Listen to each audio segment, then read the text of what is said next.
commencement était la parole, et la parole, et la parole, et la parole, Christ, Radio Parole Vie, la radio qui donne la vie à travers la parole. Mbote Shalom, chers auditeurs de la Radio Parole Vie, la RPV, chers papa, chers maman, chers membres de la famille, vous qui aimez cette Radio Parole Vie, vous qui la soutenez bien sûr, et vous qui aimez votre émission Parole Vie, une émission à caractère évangélique, animée souvent par votre humble frère, le frère Herbie, pasteur, le fils de mon père Jean-Paul Mayata, pasteur de la foi. Merci papa, merci maman, je l'ai toujours dit, je suis le prédicateur de la bonne nouvelle. Nazote ayo papa, naote ayo mama, sango malamu, ya Yesu Masia Nazareth nzambe moko tondimela, nzamba solo pe abomou. Il est écrit, l'homme ne vivra pas seulement du pain, mais de toute parole qui sort de la bouche de l'Éternel. Oui, bien sûr, nous en avons li papa na otonga nzoto, mais tout ce qui wana te, nous en avons plus à liloba pona kotonga bomoto na biso, kotonga biso spirituellement, parce que Job dit dans 3 des versets 8, en réalité dans l'homme c'est l'esprit, ce n'est pas ce que nous voyons, et ce n'est pas non plus ce que nous pouvons toucher. Donc en réalité dans l'homme c'est l'esprit. Merci papa, merci maman. Bandoko bozami porte à travers le monde entier. Oboza branché na Radio Parole Vie. Bebo Kati Pongi na RK Pro TV, na Chiffre 9 TV. Topé na DLF TV 2. Tika bolingo ngolupe bolamu ya Yesu Masia Nazareth na lesunga molimo mosanto. Ezana bino longo où que vous soyez. Chers auditeurs de la Radio Parole Vie, na bondeli au papa, maman, ceux qui penza ko sambela, yamboto kota, na message na biso mokolo lelo. Seigneur Dieu de grâce, te pécho merci. Pona sango malamu elingi teama. Il est écrit, sango malamu esengeli teama bisika nyonso bongo, sukande koya. Makomelobi, dans le dernier temps, Seigneur, personne ne dira à l'autre, connais-tu la loi de Dieu? Parce que toi-même tu vas écrire tes lois dans le cœur de tout et chacun de nous. Seigneur Dieu de grâce, merci pour ces moments précieux, importants que tu nous offres à écouter ta parole. Car Jérémie dira, j'ai recueilli tes paroles et je les ai dévorées, et tes paroles ont fait la joie et l'allégresse de mon cœur. Ce n'a fait assez que cette parole, Emema, Esengo, Elikia, Namutema, Yandekumo za branché na tongwa lelo, oazo salo confiance. Bongo na petulingonga oyo kaka pona lokumu penkembo na yo Masia Yesu. Bongo na kombo no Yesu Masia Nazareth ndeto bondeli, petolobi. Amen. Merci papa, merci maman. N'engato partager un temps ce matin. Je sais que ce temps par la grâce de Dieu nous bénira. Le bananzambe bimakapamba te bien aimé. Le bananzambe eyaka pona ko enseigner, ko corriger, ko instruire, pe ko mema biso na bonne voie. Parce que la Bible dit, toute écriture est inspirée de Dieu, pas des hommes, pour éduquer, construire, bien-aimé de le Seigneur, enseigner et pour nous amener dans la bonne voie. C'est ça l'objectif de cette émission ou de ces messages de ce matin. Et on a appelé objectif à l'Ilobanzam. L'Ilobanzam est lokola matalatala, est lokola miroir. Oyo okomimona kaka lolenge ozali. Oza mwindu olukatobi mapembe na kitalatala. Oza pembe olingatobi mamwindu. Miroir etalisaka mutu lolenge azali. Bien eza ko produire o mutu azali mais liboso na ye po amimona. Na bongisi sika tel to monango plus na bande ko basi. Bien aimé, bazwaka ton liboso miroir po ami bongisa malam. Bien aimé, Dieu nous parle parfois na banzela mususu o toko chakate. Pendant que ndeko azozwa ton na miroir, amitala ami bongisa yambwa bimana miso abatu. esengeli na biso pe tomitala malamu, tomitala bomoi na biso malamu na nzela liloba na Nzambe. Eske likambo ezokomela nga nde natali eza ngambo naza na base ya likambo yango, eza bitumbaka ezouta na ngambo ya Satana aza koutilize bato na ye, to ezali nzela oyo Nzambe azolekisa nga mpo lobi na mona nkembo? Oui bien aimé, mutu ye moko esengeli ayeba komituna mituna lolengi wana na nzela liloba na Nzambe ezoteyama. Mon frère, ma soeur, cher bien-aimé dans le Seigneur, n'enga te partager un thème ce matin où ezali Nzambe ya bato babosana bango. Mon frère, ma soeur, il y a un Dieu. Bien-aimé na mukili mutu po lokote loko fezala ya motuya ozomona tina na yango. Bien-aimé, mutu lokotaka eloko o ayebi valeur nango. Eloko mutu ayebi valeur nango te ata monongo na balabala ana importance te ya kolokota yango. Pourquoi? Parce que ayebi utilité to pe utilisation na yango te. Bien-aimé dans le Seigneur, ezabilo musuto leka na balabala to monango moins important, ezabilo musuto leka na banzela to monango moins important. Pourquoi? Parce que to monango utile te po na biso. Mais eloko oyo ekoki kozala petan mususu inutile po na yo, ekoki petan mususu kozala utile po na ndeko mususu. Bien-aimé, les dieux des oubliés ezana bato bena mukili oyo basala pe bato bolamu. Lelo bato bango basala bolamu babosana bango complètement. Bien-aimé, osala ta musu bato bolamu mais bato babosana yo bansu bafuta yo, voire même à monnaie de singe. Bien-aimé, kasi yango te ekoki kopekiso kobana kosala bolamu, parce que la Bible dit o azosala malamu a continuer kosala malamu, o pasosala mabe a continuer kosala mabe. Kasi basosola ete moko na bango bakufutama kolandisama misala o bazosala, c'est-à-dire o azosala mabe afutama na mabe o azosala, o pasosala malamu akufutama na malamu o yazosala. C'est ça. Bien-aimé, ezama kamsu to salaka bolamu su to salaka na vie o tamsu bato to sala bolamu bango te bato bakozongisa biso yango. Bien-aimé dans le Seigneur, tamsu zela bolamu pa mutu mo sala bolamu mona yango to lemba kolemba te. Mon frère, kolemba te ma soeur, maman, papa, continuez le bito tikate na kusala bolamu, to sala bolamu na tongo, to sala bolamu na moi, to sala ngo pe na pokwa. Ezana bato belé ma pambole kangama. Pourquoi? Parce que na salisa bato trop, bato bafutanga monnaie de singe, na salisa bato mingi yangonga na lemba nanga. Bien-aimé dans le Seigneur, ma comme le bito lembate ko sala bolamu, to lembate ko sala bolamu. Cher bien-aimé dans le Seigneur, chers frères et sœurs, chers auditeurs de la radio Parole Vie, il y a DLF TV 2, il y a RK Pro TV et à Chiffre 9 TV. De cause à brancher Nathan aux gens d'habitude sur WhatsApp. Bien-aimé dans le Seigneur, la radio Parole Vie, kolembate bosala bolamu ate batu babosana yo. Bien-aimé dans le Seigneur, batu bako bosana yo, mais il y a un Dieu. Ah, ko bosana yo. Oublier c'est quoi? Oublier c'est aussi négliger. Ozana ta mususu batu babosana yo. Osalelo komo songolo o marka mitema batu. Osalelo komo ko songolo. Oh, futelango top etan mususu primo ko songolo. Bien-aimé dans le Seigneur, on réalisé batu babosana yo. Imagine comment complètement effacé liboso batu. Bien-aimé, batu babosana yo. Batu ba perda ba souvenir à malam. Yaya, oh sala. Et arriva qu'à parfois, de moi sala babolamu ebele, mais à commettre erreur moko mukie, loko lazamut. Nul n'est parfait dans ce monde, bien-aimé. Nul n'est parfait sur cette terre des hommes. Mutu akokazatin. Bien-aimé, tom sous sala babolamu ebele. Batu babetela maboko.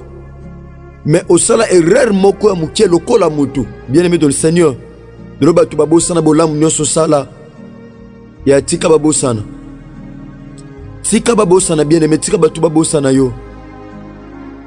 Tika batu batika yo. Mais il y a un Dieu qui ne t'oubliera jamais. Et ça nzamba babosana kate babolamu tozo sala. Pona même nzambo, même pona batu mususu. Mais bolamu sala ke pa na nzambe. Na musala nzambe. kosunga même de quoi ça pene na wana o akele lipato ya kolata akeli ma ya komela tope veuve moko songolo tope orphelin. Bien-aimé dans le Seigneur, batu bako bosa na yo na bolamo sala, mais il y a un Dieu qui n'oublie jamais. Merci chers auditeurs de la radio Parole Vie. Nanga totanga mukanda na Genèse chapitre 41. Totanga ensemble nabino. Bien-aimé dans le Seigneur, na bondeli openza opesanga matoi na tongwa lelo. Bakomanza mbelo bibwe.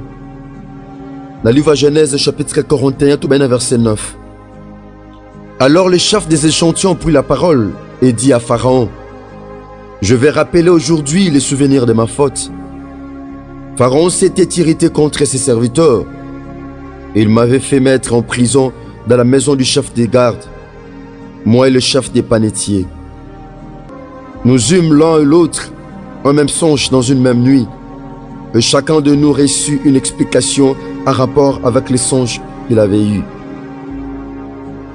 Il y avait là avec nous un jeune hébreu, esclave du chef des gardes. Nous lui racontâmes nos songes et il nous les expliqua. Les choses sont arrivées selon l'explication qu'il nous avait donnée. Pharaon me rétablit dans ma charge. Il fit pondre le chef des panetiers. Pharaon fit appeler Joseph. On le fit sortir en hâte de prison. Il se rasa, changea de vêtements et se rendit vers Pharaon. Bien-aimé dans le Seigneur, le solo tozobeta eza le solo ya Joseph. Joseph c'est un jeune hébreu. Mutu azaki na elamba ya ba couleur rebelle. O tata na ye Jacob asalelaki ye puisqu'il l'aimait tellement. Jacob ande kolinga plus Joseph. Abotaki na bompaka. D'ailleurs asalaki elamba ya ba couleur rebelle. Et même qui jalousie na bandeko na ya mibali. Bien-aimé, tebeli cela Joseph malamu comment? Ba teka qui est pas bandeko na ye. Bon bazwa ki elamba ba couleur rebelle ana bien-aimé dans le Seigneur. Ba bomaki nyama, ti ba pakula ki ngo makila nyama o ba bomaki, ba présenta ki ngepa na Jacob en disant: tala mwana linga kaming, tala mwana oyo osalela elamba ba langi ebele. Nyama zamba apandiye abomiye tale lamba ngwe tikali. Jacob alela, il était en deuil. Pourquoi? Parce que son fils obande kolinga mingi azwa ki nouvelle qui a koufi. Bien-aimé, ezana baltebele ole la mutumo songolo nzoka mutozo le na azane na bomoy. Bien-aimé, Jacob il était en deuil.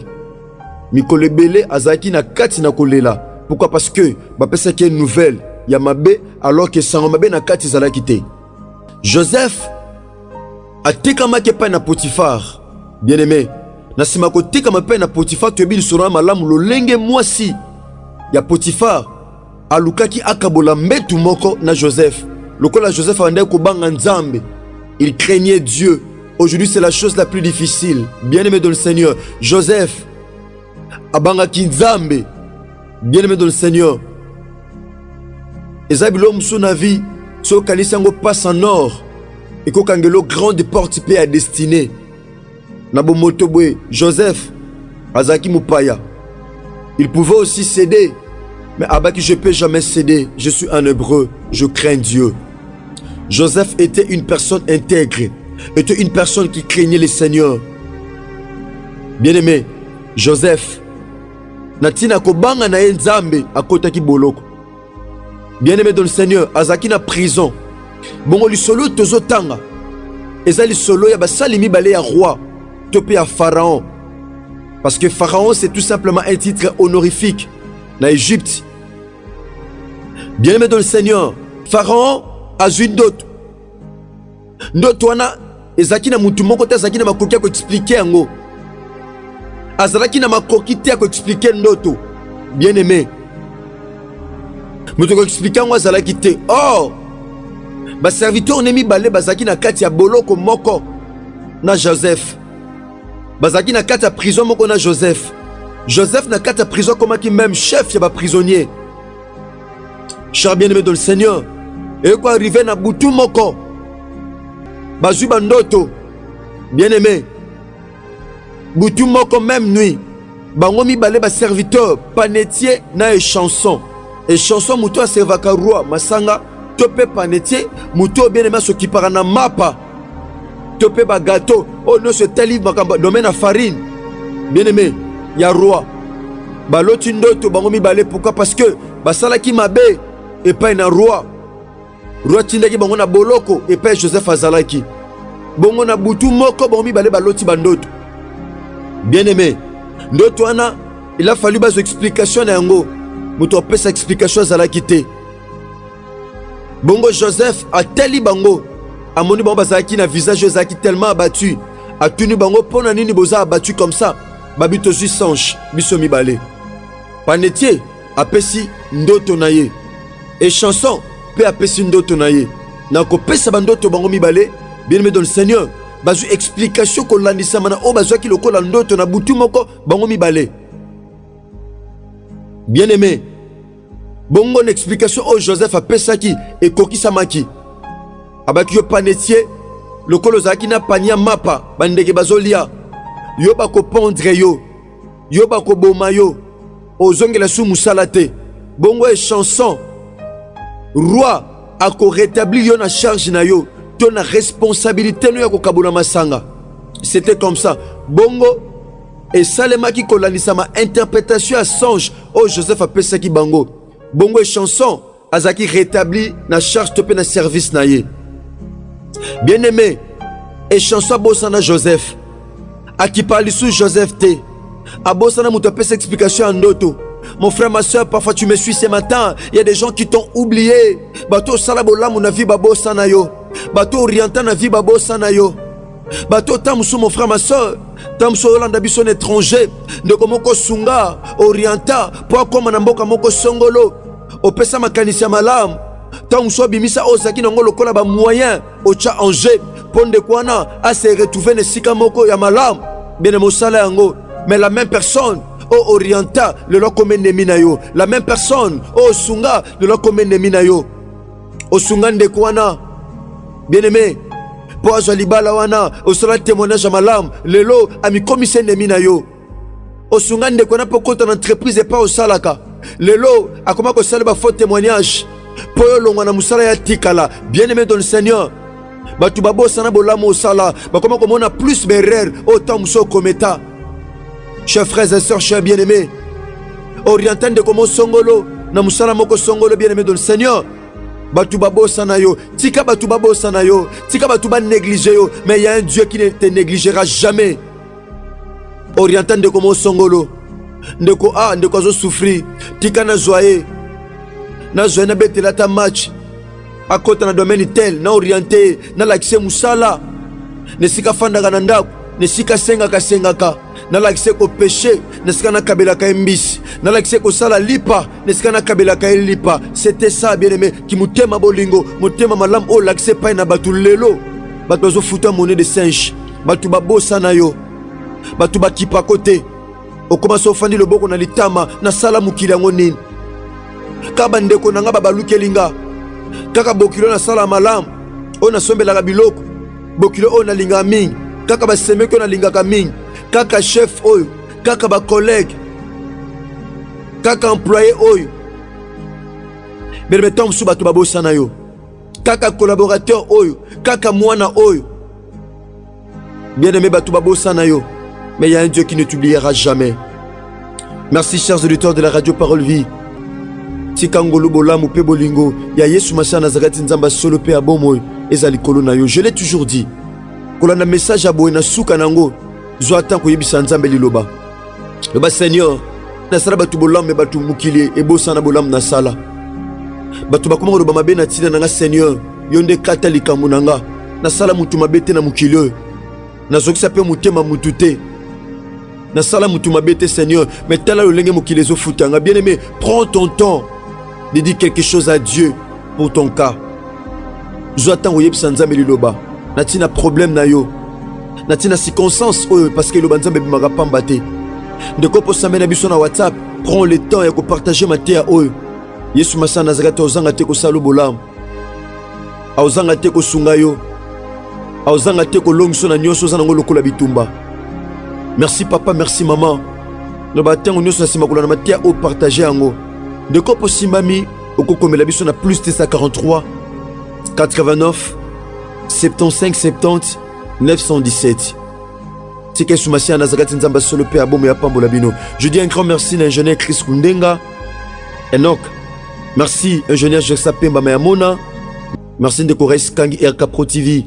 Merci Ndeko Bogos Anderson Chiffre 9 TV. Soyez bénis mes frères bien-aimés. Tika Bolingo Ngolu pe bolamu ya Yesu Masi Nazareth zaliko na bino. Merci que Dieu bénisse. Au commencement était la parole, et la parole, et la parole, et la parole. Christ. Radio Parole Vie. La radio qui donne la vie à travers la parole.